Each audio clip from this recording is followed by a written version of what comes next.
Good breath control is a foundation for all great singing.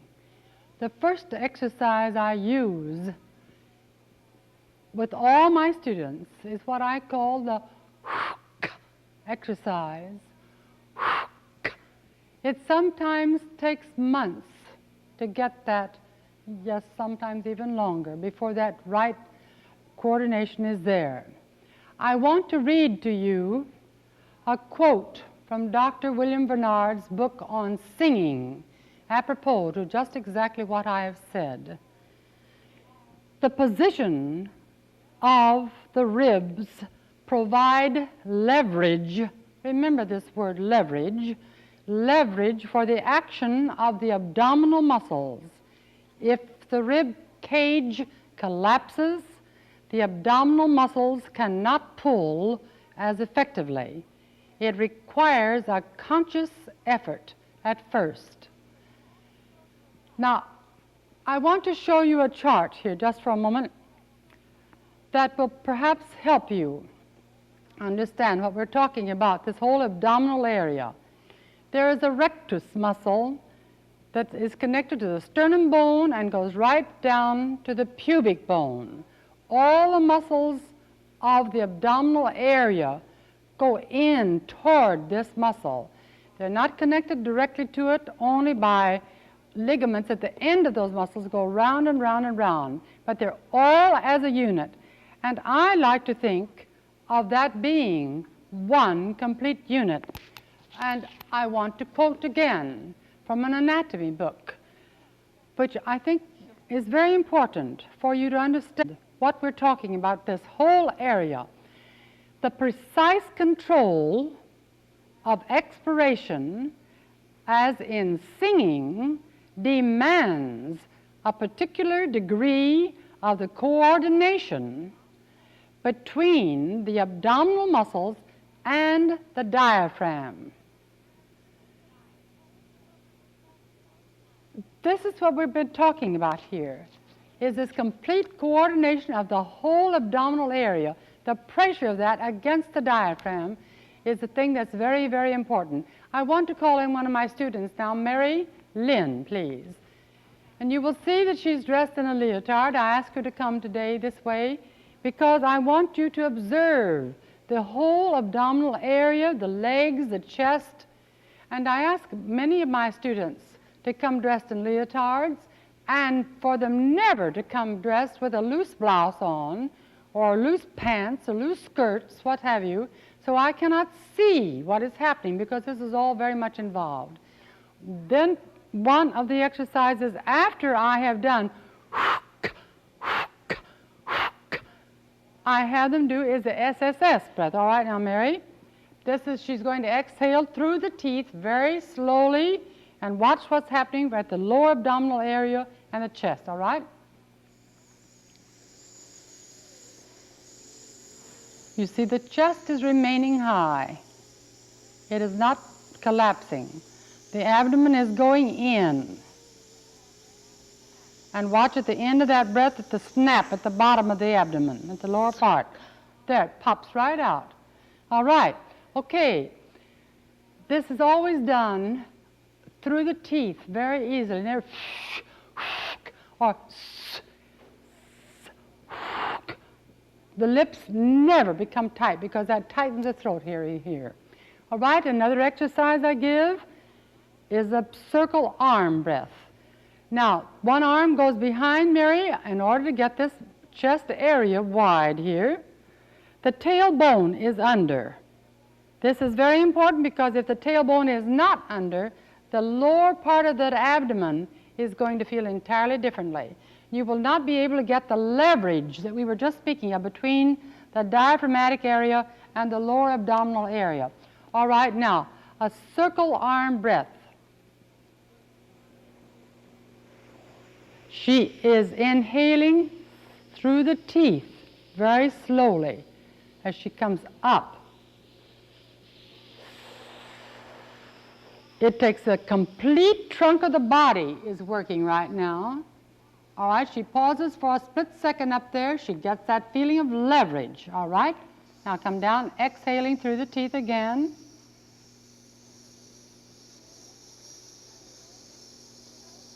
Now you're beginning to feel a pull from the toes right up through the calves of the legs and the lower abdomen, right?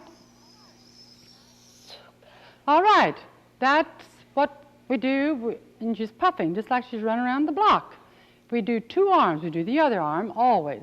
I want someone else to come in just for a second. I want to give another illustration of another breath exercise, breathing exercise, what I call over the piano, okay?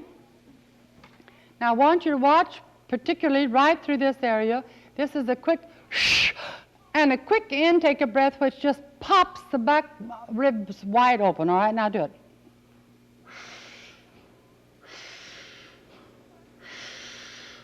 Do you see what's happening here? This whole area just feels like it's going, okay, thank you. I only use one exercise at a lesson, never all of them. I start with one at a time. I want to read you a quote, apropos of what we've just been talking about, from two of our great artists that are on the stage, Sutherland and Horn. Sutherland says, "Yes, it all goes back to support. You make your chest cavity as large as possible." That's what we were doing right here with this back breath and the circle arm breath. Your chest and shoulders, she says, never move. Horn says, and you get these terrific muscles in the diaphragm and in the back and in the derriere. You can't get that derriere area unless that tailbone's tucked under, nor the front either. All right, Horn continues. Really, when I'm singing pianissimo and a very controlled coloratura, I feel I have everything under me. You need a very solid feeling, not to mention your legs must be planted like an athlete's. But that is what it takes to hold and measure that air. Let a perfect amount of the air pass over the vocal cords, and I feel almost like the reserve of air goes all around me like a tire. That's exactly what we've been talking about, this whole area breathing. Watch the seasoned artist sing. You'll hardly see a muscle in that trunk of the body, the torso, move, because they are so strong. This is why I stress breathing as much as I do. Now we're going into problems on this tape of the voice, and we're going to hit the problem of nasality and the tongue and the jaw particularly. All right? I feel that there is one very, very important exercise that is so helpful when you get it right, and that's what I call the wide snuff. Now, the muscles under my eyes are wide, the tip of my tongue is down front, the back of my tongue is up. I'm going to inhale through my nose, and one should always do these exercises to begin with in front of a mirror. You won't be able to catch them, all the little details, if you don't do that. All right, now watch very carefully. It's a width under my eyes and a drop in the back, straight down. And my tongue is front. I'm inhaling through my nose very carefully. I feel like the air is going down in my stomach. I know it just goes to my lungs, but it feels like it's going right into my stomach.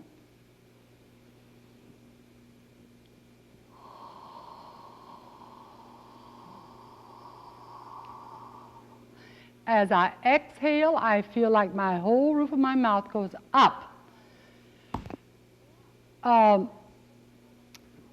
Then, when I have a student who has a real nasality problem, I let them take a mirror and work in front of the mirror watching the soft palate.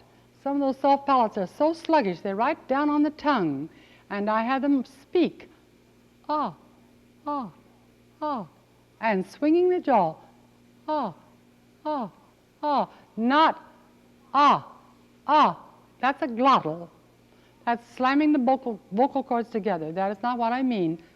Ah, The reason that is a glottal attack is because the jaw is not swinging, as I said. Ah, ah, ah, ah. All right? Now, another thing that causes a nasality in the tone is a pressed upper lip. Mary, will you please come forward? Mary has what we call a short upper lip. Smile at me. It's gone. You see, the lip is practically out of sight. All right, when she came to me, she was pulling this upper lip down, trying to, you know, cover this all up. Well, this is, you could hear the nasality coming into my speaking voice that way, huh? It does the same thing to your singing voice. Just leave that upper lip alone. Sometimes when I have people coming in with buck teeth that stick way out, they pull their upper lips down like this to cover them up. You must not do that, because that changes the tone quality completely. First thing you should do about that is when you see that is happening in your own self is to get to a dentist, an orthodontist, and get those teeth straightened, because our teeth are so terribly important to us as singers. And the sooner you get at it, the faster they will straighten, let me say that. I had a student one time who had this problem of gum disease all around through the teeth. She had a beautiful voice, but it became so bad that they had to do something about it. They began cutting. She went to a periodontist, and he cut away the gums at the front first. Well, she began losing all the lower and the middle range of the voice, and she'd had a good low A and a high E flat, and I thought, gracious me, and my son is a dentist, and I went to him, and I said, Robert, can anything be done about this, because all of that sounding board was just gone? And he said, Mother, part of the gum will grow back, but part of it won't. But there's an appliance that can be put on that you'll never see, and which she had done, and you can't see it, and the tone came right back in it. That is a sounding board, all right? When we got back into the lower, this part of the mouth, when they began cutting back there, she lost the top part of the voice. It just went out. We couldn't get up there because the jaw couldn't swing right with all those stitches in there. When it was all healed, the whole voice just came back in.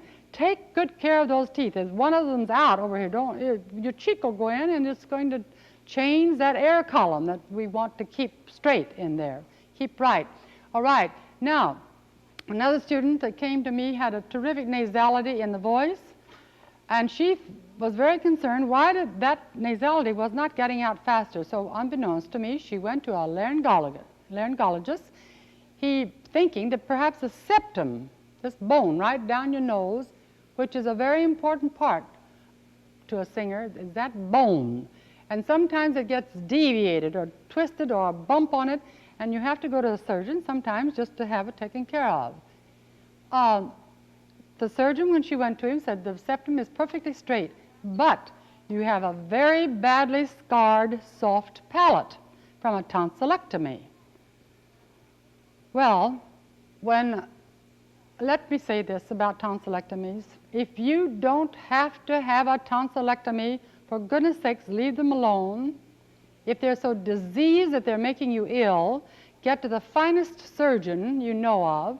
Tell him you're a singer, to be careful with that soft palate and with the pillars of the throat, because that's all very important to you back in there, and have them out. But do it as the last resort.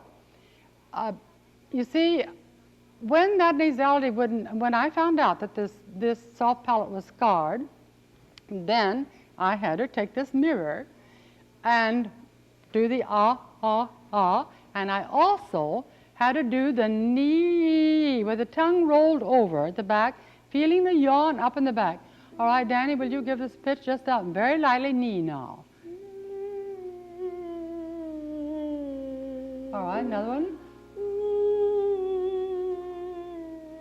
Now, with the tongue roll front.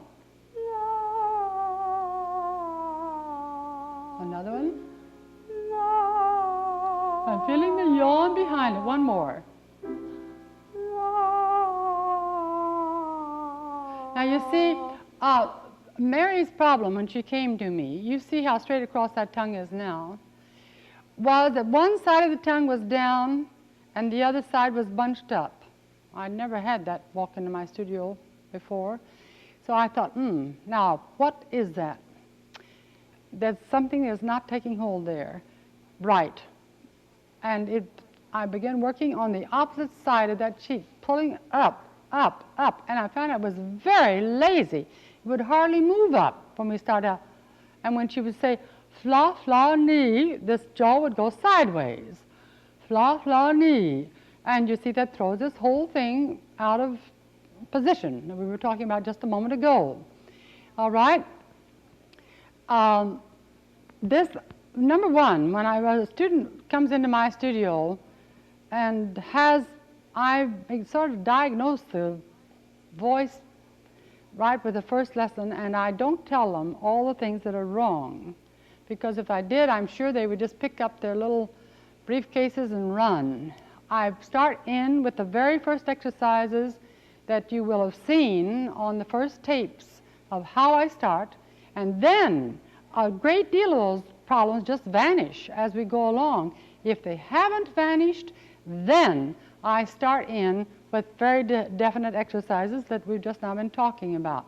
All right, I want you to sing a little bit of Der Freischütz, and she is going to be accompanied at the piano by Mr. Daniel Greenbush. Und stehn Tag so hohl und X-Tag so tief, sie kreuzte, sie rief nach Machinans und Stoßgebiet. Susanna Margaret, Susanna Margaret. Und sie kamen mit Licht und Denken nur, und schrieg mir nur nicht, und graus mir Tag, und der Geist war Nero, der Kettenhund. Saw the action of her legs as she went up to the climax there. Go on to the next spot where there's a little bit of coloratura, will you? Freunden, Freunden, Ede, Freunden,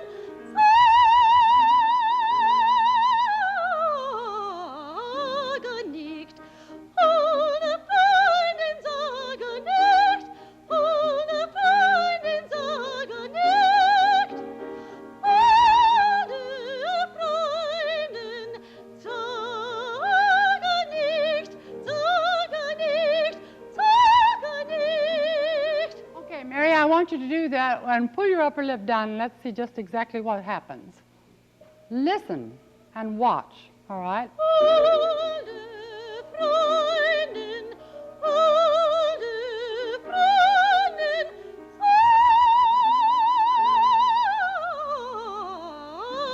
nicht. What did you feel different? I couldn't control it. You couldn't control it. It doesn't because this is pulling down. That upper lip is pulling it down and it's changing the whole area that just pops those little tones right in there. All right, she worked very hard with this little with a mirror in front of her to get this whole coordination right. Now, she's vocalizing high Fs, so I might add right now. Don't do that wrong on the glottis. Be very careful now. It's all right. Now, the next thing we are speaking of is that vibrato, which is not even. It can be too fast or too slow. And another exercise I give for that is just a plain hum-me. And I stress very much with the student, if I feel like it's a breath that's causing that vibrato not to be right, of this abdominal pressure, hum-me.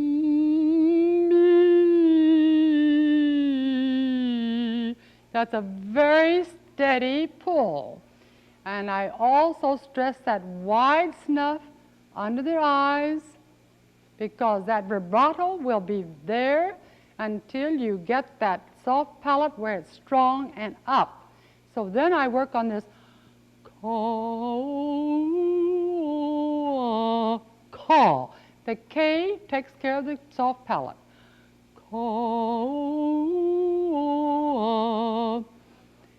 These are the things that I work to get that vibrato even, the breath and the soft palate have to be worked out in that way as far as I'm concerned, and the vibratos just vanish, the fast ones or the slow ones. All right. Sometimes I have students come in to me that are jumping way ahead of where they should be jumping. I've had 17, 18, and 19-year-old students coming in singing great, big, heavy arias. And what is happening? Their bodies are shaking like a trunk of a tree in a storm, really shaking. This shows me right off that they're singing things that are much too heavy for them before these muscles of the abdominal area are strong enough to support that tone. All right, now the next problem we're going to deal with is the problem of the tongue. I want to show you a chart here. We talked about this hyoid bone just a moment ago. I want to show it to you once again. This hyoid bone is called the tongue bone. It's the top of the larynx. And here is where you see it on the chart. All of these muscles come down into that hyoid bone. Here's a chin. The muscles come down into the hyoid bone. This is a styloid process that goes up to the base of the skull. This is why your head position is very important also. Pulls this whole area out when it isn't right. All right. Now, if that tongue is pressed or pulled up, then this whole area below this, which is the larynx, is going to be disturbed. That is why so many of the problems of the tongue, of the voice, originate with the tongue. I want to show you very quickly what I'm talking about when I say problems of the tongue. Sometimes I have students come into the studio with what I call pressed tongues, and this is like so. Then I have others come in that have tongues that are pulling up. I'm not exaggerating. They go clear up to the roof of the mouth, the tip.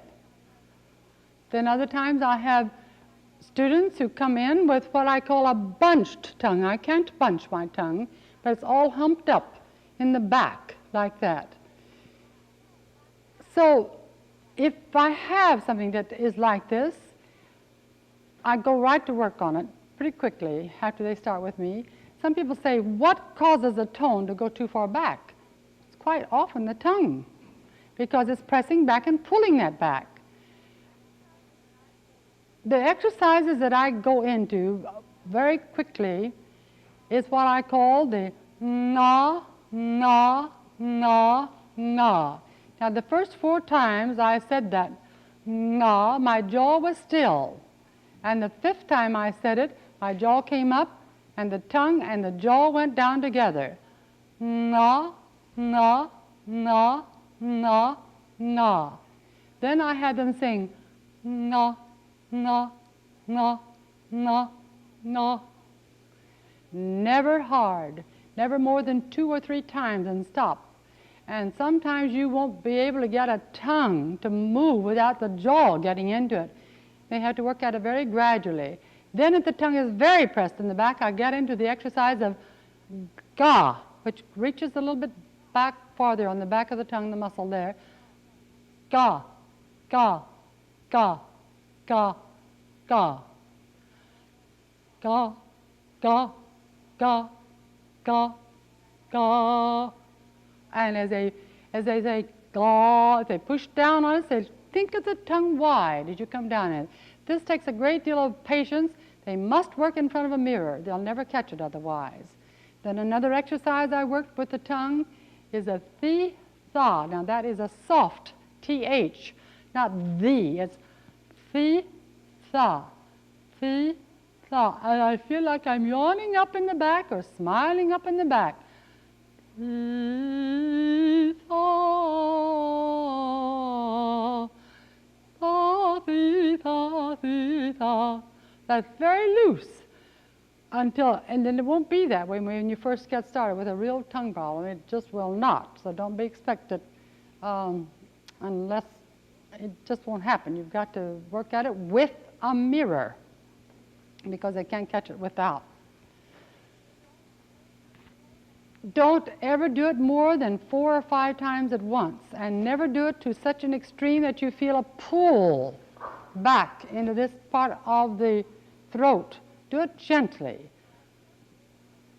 I first observe the student, as I said, and I don't mention all these things at first, and then we gradually come into it as we go along with our study. I begin always with those first exercises that you will have heard on our first 2 tapes. I start building very gradually with those exercises. And as I said, many of these problems just disappear. You go one step at a time, breath, then jaw and tongue. All right, the coordination of that much is a great deal, believe me, to start out with. Never force any of these exercises. They are always done very, very lightly, and sometimes that tongue is going to just shake and shiver. Let it shake and shiver. That will come out if you'll just work gradually and easily with these exercises. Remember that the pharynx,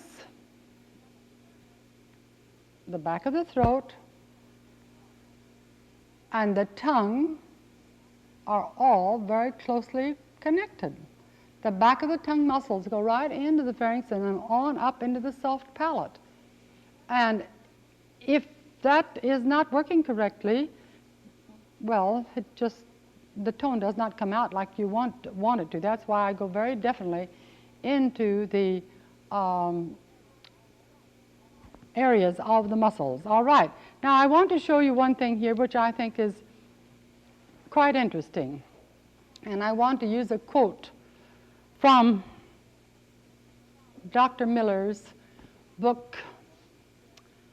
The quote is, "The initial impulse to vocal tone occurs in the brain." That's where it is. That's where the little nerve impulse starts when you start to sing. It's just absolutely marvelous the way we're all put together in one piece. That's the thing that starts it right up there. And if you don't block it by the tongue or the jaw, you're just going to have great success. Otherwise, you're going to be in trouble. Now, I want to go to a student of mine that I've had for quite a number of years. This is Mr. John Lasher. Jack, I've called him for so long, I probably will slip in Jack. Okay. I'm happy to say that Jack was accepted at Indiana University on a doctoral program at the top bracket, which is performance. He has 1 year on his doctorate, and he's now here at San Diego State University teaching voice. And I want him now to sing Parisiamo from the Verdi Rigoletto. Parisiamo, la lingua e il pugnale, l'uomo son io che ride, e quel che spegne.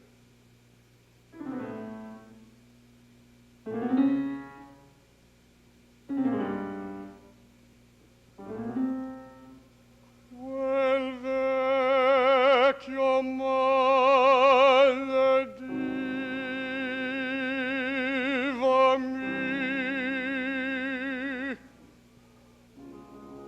o uomini, o o natura, vil scelerato, mi facesti voi. O rabbia, esser difforme, o rabbia, esser buffone, non dover, non poter altro che ridere. Il retaggio d'ogni uomo è tolto, il pianto.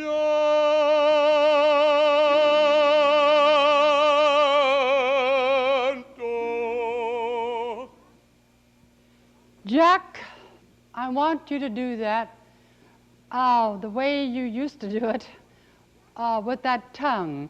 Jack gave me all kinds of arguments. He said, I've got a spastic tongue. It won't do that. Well, I kept insisting because I knew it would.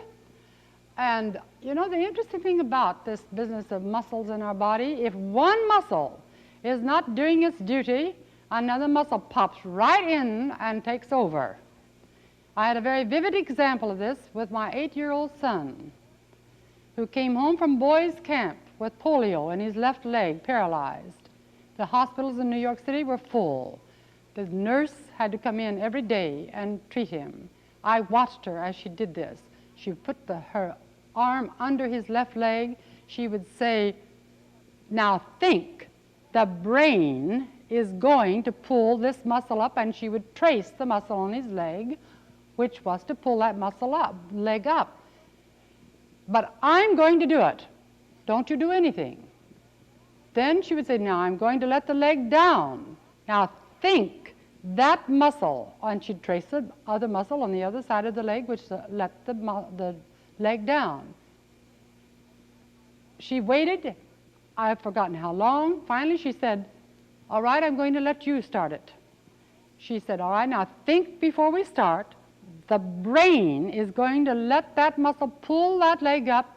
She had her arm under the leg, and when the leg started to come up, it was fine up to a certain spot, and all of a sudden, the muscle on the other side of the leg took over, and you could see it. She said, let go, immediately. And she let the leg fall back down onto the bed. She did this for quite some time before those muscles, trained by the brain, were able to take over and do their job. And I said to her, why did you stop him when that muscle, the wrong muscle, came in? She said, because if I had not, he would have had a limp all of his life and a leg that flopped out to the side because the wrong muscle had taken over. The same thing happens with the tongue. Believe me, when this soft palate is not working right, and when those back tongue muscles are not coordinating with the pharynx and the oral pharynx and above and the nasal pharynx, all of that makes that tongue act up. All right, now what do I do? Another thing that I work on is this wo-e. Well, first let's do this wide snuff that we were talking about just a moment ago, all right? This is so terribly important, I think. You see the muscles under his eyes, now drop straight down in the back. That's right. He's inhaling, the tip of the tongue is down. Now the exhaling is over the tongue is wide, and you feel as though an umbrella is going up inside the mouth, don't you, as you're exhaling. Now we do that wide snuff, stop, I don't know how many times in a lesson when I have a problem like this. Now another exercise that we do is wo-e. All right, Danny, will you give this to us in a minor key?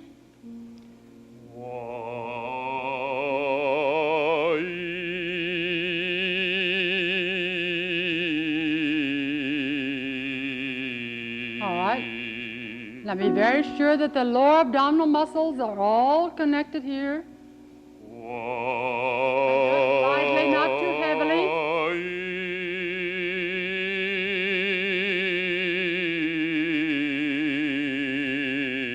Now you see he's done the wide snuff and he's opened up that wonderful column of air that wall is just falling into at the back, and it's lifting that soft palate there. All right. The next thing I want him to do is the Mussorgsky. Watch particularly the how loose this jaw action is right here as he's singing. The jaw and the tongue just go together. All right? But I will not forget, I the undying, feasting at midnight will visit your bed. You will stay sleeping there where you are lying. Thus I command it, all defying. Dancing I'll tread on the earth overhead, so that you never can rise from the dead. Okay. The next thing I want him to sing is a passage from Wagner, and he's going to be singing it in English. Thank goodness we have a wonderful opera company here in San Diego that sings their operas in English. This is so terribly important to me. This one little spot that he's going to sing is one that uses a lot of the eh vowel, eh particularly. All of our short vowels come from these muscles that are right up over the hard palate. And we find those muscles by do the little pre that you will find in my other tape. But right now, this is a thing that he's going, on the eh vowel, that is going to pull up. And that little brain impulse that we just now talked about, you're going to be thinking about that, and that's just going to happen. Because, well, that's what causes it to happen. It's right up to the front. All right, Wagner, die Meistersinger. The master singer, excuse me. This young knight a master song created, with words and music so well and truly mated. He asks that we assistance lend him, and here at its christening now attend him. All right, do that, attend him once again, and do it, and let your tongue go up like you used to do it. Attend him. What's the difference that you felt inside? Well, the tongue is very tight, and I almost feel like I'm choking. That's right. The tongue is tight, and he feels like he's choking. And the tone was entirely different. To me, it had no bite in it, that other one. The next tapes that you're going to be hearing are still dealing with other vocal problems. And I might add here that the son that I spoke of is now a doctor and an MD, and he will be singing on the tapes concerning vocal colors. He will be doing a lovely, he's a bass baritone, and he'll be doing a lovely Mozart aria, and then he's going to go into some character colors that you have to use in different roles, and he's going to be illustrating this too. The last part of the Mussorgsky on the word death, you see, that was another color. I don't know whether you caught it or not, but it was right into the teeth. Again, it did not have death, death. This is a nasty tone. And this is what we'll be dealing with on that tape on colors. However, the next tape that we're going to, the rest of this tape is going to continue with vocal problems. Now today we've touched the vibrato, which is uneven, and what causes it. The soft palate and the breath are two main factors. And we have talked about the tongue problem, which is really one of our big problems in our studio. And until you get all of those muscles that are in the pharynx and in the back of the tongue coordinated with the breath coordination underneath it, you will find out that you will continue to have problems with that tongue. So work at it carefully and slowly. But I hope you'll get a lot out of what we've done today.